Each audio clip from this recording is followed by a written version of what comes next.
Ljubomir Čipranić u filmu Seobe igra vrlo upečatljivu ulogu Sekule. Molim vas, recite nam nešto više o toj vašoj ulozi.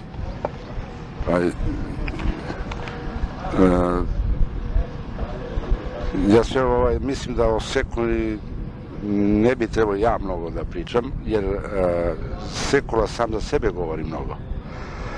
Sad, šta ja lično kao čovjek koji je doneo Sekulu kroz ulogu mislim i šta bi ja mogao da kažem, to je već nešto drugo. Moram priznati, mislim da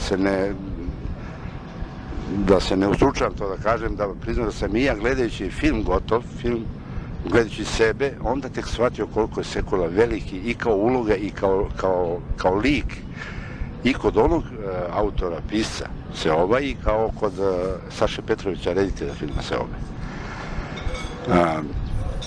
Ja ne bih hteo da ovo zvuči malo nacionalistički ili ne znam, ali sudbina recimo srpskog naroda, kome pripadaju oba autora Seoba,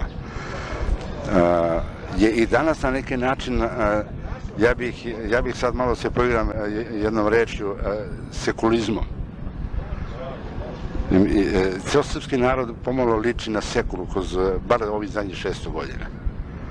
Stalno, recimo, taj Sekula pre rata ide, on i ne zna gde ide, on zna da ide sa gadom i da se bije, da se tuče za nekoga. On čak jednog trenutka ne pita, ne zna šta je Francuska, nego pita šta je to Francuska. Je li to neka biljka ili nešto? Ali on ide se bije za tu Francusku. Protiv te Francuske, za Mariju Tereziju. Ali, pošto je taj Sekula jedan dosta u ono vreme i prost, pa i prost čovek, ali veran sluga, zbog jedne greške on dobija batina toliko da to kažu da ste retko ko preživi. On je uspio to da preživi, da se vrati.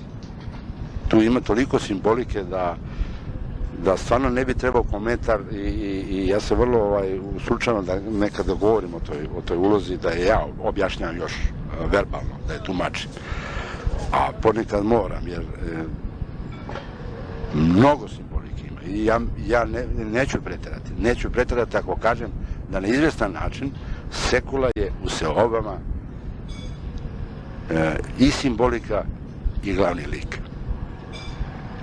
Učestvovati u jednom ovakvom filmskom projektu sa velikim rediteljem kao što je Aleksandar Saša Petrović, sa velikom glumačkom ekipom, sigurno je bio i za vas jedan veliki izazov, ali istovremeno i jedno veliko iskustvo, zar ne?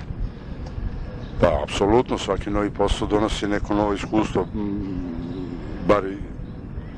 bar u minimalno, a onda, recimo, što bolji, što jači umetnik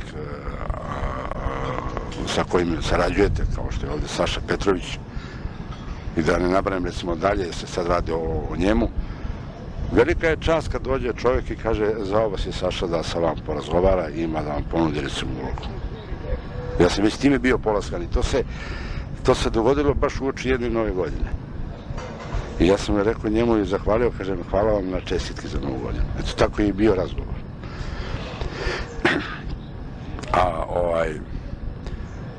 Raditi sa Sašom, uopšte sa tim velikim ljudima je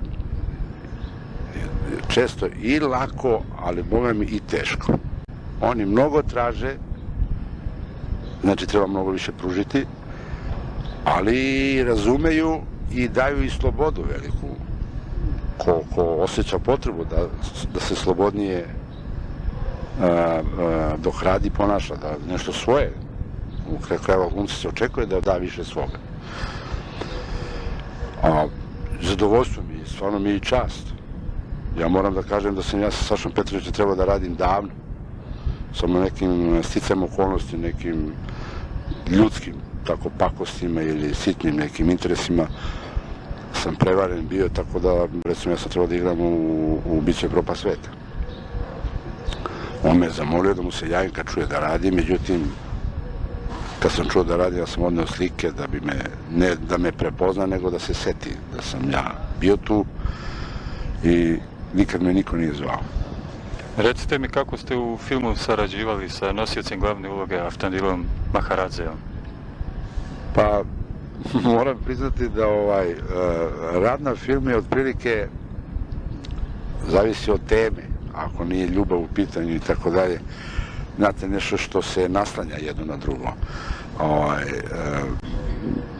Nije tu bilo neke saradnje, nismo bili upućeni, iako smo bili zajedno i vezani, nije, jer film je kao rat, ovo jeste rat u stvari. I onda u ratu nema neke bliskosti. Mi se u trenutku saosjećamo jedan sa drugim, jer kad smo zajedno, ja kao njegov sluga, mislim konkretno na ovaj film, a inače druga je saradnja kad mi imamo sukob. Dva lika u filmu ili u drami imaju sukob, pa onda to je već jedna vrsta saradnja. Oni su upućeni na izazov i na kontraizazov, a ovdje nije. Mi smo pratioci jedan drugoga i jedan drugom služimo. I onda ambijent je rat, ambijent je uslovi vremenski i tako dalje, tako da ne mogu da kažem, on je izuzetno dobar glumac i dobar čovjek. Izuzetno dobar čovjek, mekan, duše, što bi je kako naš narod. I baš je i izabran lik, šteta što nije se neke stvari drugačije odvijele, što je ovaj film doživio sudbinu, ja opet se oba. Što je morao da ide do Francuske pa nazad. Sve se nešto mota, ja ne znam, ja puno u simbolike vidim, ja sam tek posle gledanja filma, mislim, neke stvari prihvatio kao sudbinske. Ja sam opčinjen sudbinom autora, ja sam opčinjen temom koju je Crnjanski postavio i se obe su zadatak. Se obe su zadatak za srpski narod. I vreme koje u krajem 20. veka čovjek bi rekao da te seobe ne bi imale značaje, da bi to bio arhivski materijal neki ili izmišljeni arhivski materijal. Međutim, on se potvrđuje u svakodnevnom životu danas. Jer danas smo pred seobama ili u večnost, znači u smrt, sa sve sekulima, ima ovdje puno sekula, ili opstati. Ljubo, puno hvala na razgovoru i želim vam puno sreće u vašim narodnim projektima. Hvala vam i nadam se da ćemo se opet vidjeti ovdje na Paliću. Hvala.